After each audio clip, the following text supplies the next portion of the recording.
1, national highway 1, जो कि एक लाइफ लाइन है लद्दाख के लोगों के लिए। श्रीनगर से ले जो हाईवे जाता है उसको उन्होंने कंट्रोल कर लिया। इन सब चीजों को लेके इंडियन आर्मी ने क्या किया, हमारे कुछ सोल्जर्स ऐसे हैं जिनको लाइफ में हमेशा एक बार लाइफ टाइम एक ना एक वॉर तो उनको करनी ही पड़ती है। जितने भी आर्मी सोल्जर्स जाते हैं उनको एक बार तो कंपलसरी है करनी। बट कैप्टन विक्रम बत्रा ऐसे इंसान थे जिन्होंने बोला था कि नहीं, मैं एक नहीं मैं 2 वॉर करूंगा। कुछ पॉइंट्स थे, जो टाइगर हिल हो गया, टोलोलिंग मैं आपको बता रही हूँ, ये बहुत इंपॉर्टेंट पॉइंट्स थे हमें कवर करना। इसलिए विक्रम बत्रा को 5140 पॉइंट के लिए कैप्चर करने के लिए भेजा। वो ऐसे इंसान थे, इकलौते ऐसे इंसान थे जिन्होंने अपने 13-14 लोगों को लेकर गए और बिना किसी हार्म के उनको वापस भी लेकर आए, कैप्चर भी कर लेकर आए। फिर उनको बोला गया कि अब आप रेस्ट पे जाओ, क्योंकि एक वॉर से आने के बाद लोगों की मेंटल कंडीशन उतनी नहीं हो पाती। आपको पता होना चाहिए, जब टाइगर हिल पे हमने कब्जा करा था, सिर्फ पार्ले जी के बिस्किट खा के, पार्ले जी के हाफ बिस्किट खा के हमने अपनी लड़ाई लड़ी थी। और जो पूरियां थी, जो पूरियां 10 से 15 दिन पुरानी थी, उन पूरियों को खा के हमारे सोल्जर्स ने तिरंगा लहराया था उन सब पॉइंट्स पे। उसके बाद विक्रम बत्रा आए, उनसे पूछा गया कि अब आप छुट्टी पे जाएंगे तो क्या करेंगे। उन्होंने कहा कि ये दिल मांगे मोर, मैं छुट्टी पे नहीं जाना चाहता, मैं चाहता हूं मैं एक और पॉइंट कॉन्कर करूं। उसके बाद दोबारा से उनको एक पॉइंट दिया गया, उस पॉइंट पे हम उनको खो गए। बहुत अच्छी लड़ाई उन्होंने लड़ी अपने साथी को बचाते हुए। इंडियन आर्मी सोल्जर का सबसे पहली चीज ये है कि वो अपने देश के लिए लड़ेगा, अपनी कंट्री के लिए लड़ेगा। उसके बाद वो अपने साथियों के लिए लड़ेगा। उसके बाद अगर उसमें थोड़ी बहुत जान बची तो वो खुद के लिए लड़ता है। ऐसा ही विक्रम बत्रा ने करा। वो सेकंड पॉइंट को जब कैप्चर करने गए तो उनके फ्रेंड को शॉट कर दिया था। उसके बाद वो उनको बचाते बचाते खुद ही वीरगति को प्राप्त हो गए।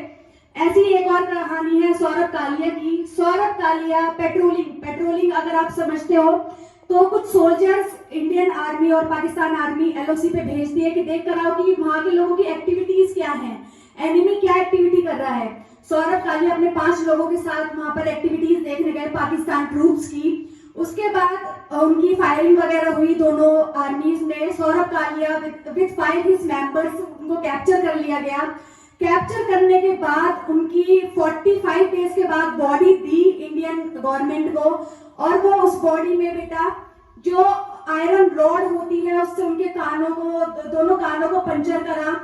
उनकी जब वो जिंदा थे, पोस्टमार्टम रिपोर्ट में ये सारी चीजें आई है, जब वो जिंदा थे उनकी आंखों को नोच लिया गया था। उसके बाद उनकी जितनी भी शरीर की हड्डियां थी सबको तोड़ दिया गया था। कांच की बोतल उनके मुंह से घुसाई थी और उस कांच की बोतल को तोड़ दिया गया था। इतनी सारी चीजें सहने के बाद भी उन्होंने अपनी कंट्री के बारे में कोई भी इंफॉर्मेशन नहीं दी पाकिस्तान ट्रूप्स को। ये होती है देशभक्ति। उसके बाद जब उनकी डेड बॉडी 45 डेज के बाद जब उनकी डेड बॉडी पालमपुर हिमाचल प्रदेश गई, उसके बाद उनके भाई ने सबसे पहले डेड बॉडी देखी और वो अपने मम्मी पापा को मना कर रहे थे डेड बॉडी देखने के लिए, क्योंकि उस डेड बॉडी के फेस पे कुछ भी नहीं था, सिर्फ और सिर्फ आईब्रोज थी। बहुत शॉकिंग होता है हम लोगों के लिए सोचना, जिस इंसान पे बीतती है उसको ही पता चलता है। एक हनीफ सोल्जर भी थे, उन्होंने क्या किया, वो लड़ाई लड़ रहे थे, लड़ाई लड़ते लड़ते वो शॉट हो गए, उनको गोली मार दी पाकिस्तानियों ने। उसके बाद 43 डेज तक उनकी बॉडी वहीं पड़ी रही, क्योंकि क्या होता है जब फायरिंग आती है तो हम दूसरे सोल्जर, एक सोल्जर बहुत ज्यादा जरूरी होता है हमारे लिए कि हम ना खोएं। और एक सोल्जर को खोने के बाद फिर हम बिल्कुल भी नहीं चाहेंगे कि कुछ और कैजुअलिटीज हों। उसके बाद जब एक सोल्जर को खो दिया, 43 डेज तक उनकी डेड बॉडी इंडियन सोल्जर्स नहीं निकाल पाए, क्योंकि बहुत ज्यादा फायरिंग हो रही थी, एक्सट्रीम कंडीशंस भी थी। उसके बाद उनकी मम्मी के पास इंडियन सोल्जर्स गए, कैप्टन गए कि मैम हम आपके बच्चे को अभी उनकी डेड बॉडी को नहीं निकाल पा रहे हैं। तो उनकी मम्मी ने सिर्फ यही बोला कि कोई बात नहीं, एक बेटा तो मेरा कुर्बान हो गया, मैं अपने दूसरे बच्चे को उसकी डेड बॉडी लाने के लिए कुर्बान नहीं कर सकती, आप कुछ मत करना, कोई बात नहीं, बस लड़ाई लड़ो। उसके बाद 43 डेज के बाद उनकी डेड बॉडी वापस आई। उसके बाद मैं बात करती हूँ योगेंद्र यादव की। योगेंद्र यादव जो यंगेस्ट परमवीर चक्र जिनको मिला है 19 इयर्स की एज में, उन्होंने क्या करा, टाइगर हिल जो NH1 को बहुत ज्यादा जोड़ता है और बहुत बड़ा एक पॉइंट था हमारे लिए कैप्चर करना। उसमें योगेंद्र यादव ऊपर गए, वहां पे कुछ फायरिंग वगैरह बहुत ज्यादा थी, क्योंकि पाकिस्तानी पहले से ही ये दिमाग में सोचकर बैठकर आए थे कि हाँ हमें अच्छी लड़ाई लड़नी है। उनके पास इतने वेपन्स थे, बहुत ज्यादा वेपन्स थे। हमारे पास इतने वेपन्स नहीं थे, इतनी सारी चीजें नहीं थी। हमने अपने बहुत सारे सोल्जर्स कुर्बान करे हैं। तो जब योगेंद्र यादव टाइगर हिल पे गए, टाइगर हिल पे जब वो ऊपर गए, वहां पर उनकी मुठभेड़ हुई पाकिस्तानियों के साथ। तो वो बिल्कुल उनकी बॉडी पे 16 शॉट्स थे, 16 बुलेट्स उनकी बॉडी पे चलाई गई थी। उसके बाद वो बेहोश हो गए। वो मरे नहीं, वो बेहोश हो गए। उनकी पूरी बॉडी जो थी वो पूरी की पूरी छल्ली कर दी थी दुश्मनों ने गोलियों से। उसके बाद वो गिर पड़े। गिरने के बाद पाकिस्तानी आए, उन्होंने बोला कि एक एक करके चेक करो कि सोल्जर जिंदा तो नहीं है, अगर जिंदा है तो ये मर जाएंगे, इनमें 3-3 गोलियां मारो। सबको गोलियां मार रहे थे। वो बताते हैं वो ही खैर इस इंडिया में सिर्फ 3 ही लोग ऐसे हैं जो परमवीर चक्र जिनको मिला है जो जिंदा है, उनमें से एक वो भी है। तो उन्होंने बताया कि जब वो गोलियां मार रहे थे तो जमीन से इतना इंसान उठ रहा था। क्यों? क्योंकि उसके अंदर जान थी।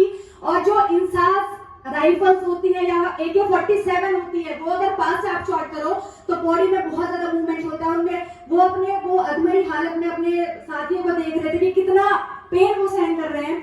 वो भी कह रहे कि मैं अधमरी हालत में था, मैं बस ये सोच रहा था कि मैं जैसे तैसे बच जाऊं, मुझे बस अपने देश के लिए, अपने साथियों के लिए जाना है। क्योंकि पाकिस्तानी बात कर रहे थे कि अब ना हम इस वाले पॉइंट पे हमला करेंगे। उन्होंने वो चीज सुन ली थी।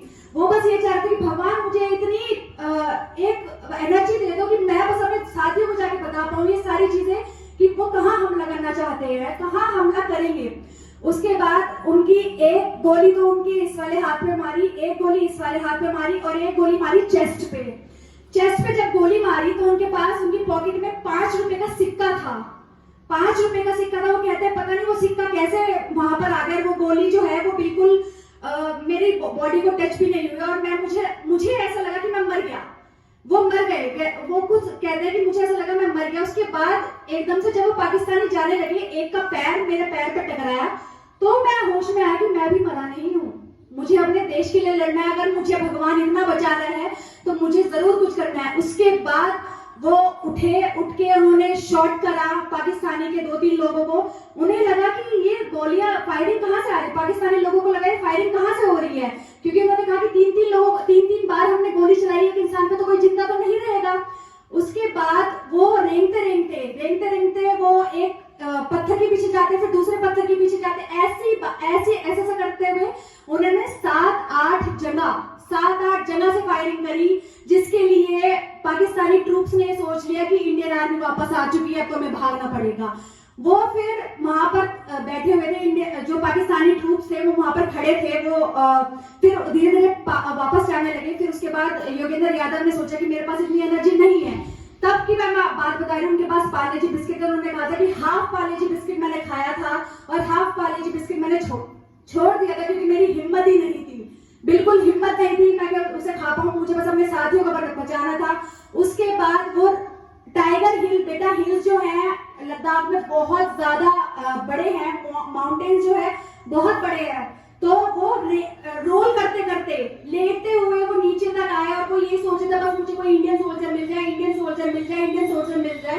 एट लास्ट उन्हें इंडियन सोल्जर मिल गया। वो रोल करते करते जब एक दिन हो गया था उनको, तब वो नीचे आया, उनको इंडियन सोल्जर मिल गया। उन्होंने इन्फॉर्मेशन दी। फाइनली हमने टाइगर हिल पे कैप्चर कर लिया था और 527 सोल्जर्स की जान गई है इन सब चीजों में। इस आजादी को बेटा हमें ऐसे बर्बाद नहीं करना है।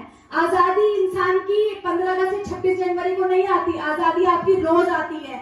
आपका बोलना आजादी है, आपका चलना, आपका इधर उधर जाना आजादी, हर एक चीज की आजादी है। हमें क्यों है आजादी? क्योंकि हमारे सोल्जर्स वहां पर हमारे लिए हैं। अगर देश है तो हम हैं, अगर देश नहीं है तो हमारी भी हालत ऐसी हो जाएगी जैसी अफगानिस्तान में है, जहाँ पे 95% लोग पॉवर्टी के बिलो हैं, जहाँ पर वो अपने बच्चों को बेच रहे हैं, लंग्स बेच रहे हैं, अपने बॉडी ऑर्गन्स बेच रहे हैं सर्वाइव कर सके। पाकिस्तान में जो बहुत ज्यादा दिक्कत है, वहाँ पे खैर लोगों को फ्रीडम नहीं है। श्रीलंका में आप लोग देख लो, इकोनॉमिक क्राइसिस इतने ज्यादा आ रहे हैं कि लोग समझ नहीं पा रहे कि हम कहाँ खर्च करें, क्या खर्च करें। और चाइना में जहाँ पे इतनी ज्यादा हमारे आसपास के लोगों की कंट्रीज की मैं आपको बात बता रही हूँ, फिर भी हमारा जो देश है वो बहुत महान देश है, क्योंकि ऐसे ऐसे लोगों ने हमारे देश में जन्म लिया है जो हमारी जो ये बाउंड्रीज है कभी इसको किसी एनिमी के हाथों में जाने नहीं देंगे। और शायद हम में से आज मैं उन लोगों के बारे में बात करूं, कभी शायद ऐसा हो कि आप में से कुछ लोगों के बारे में हम बात करें। Thank you so much. जय हिंद, जय भारत।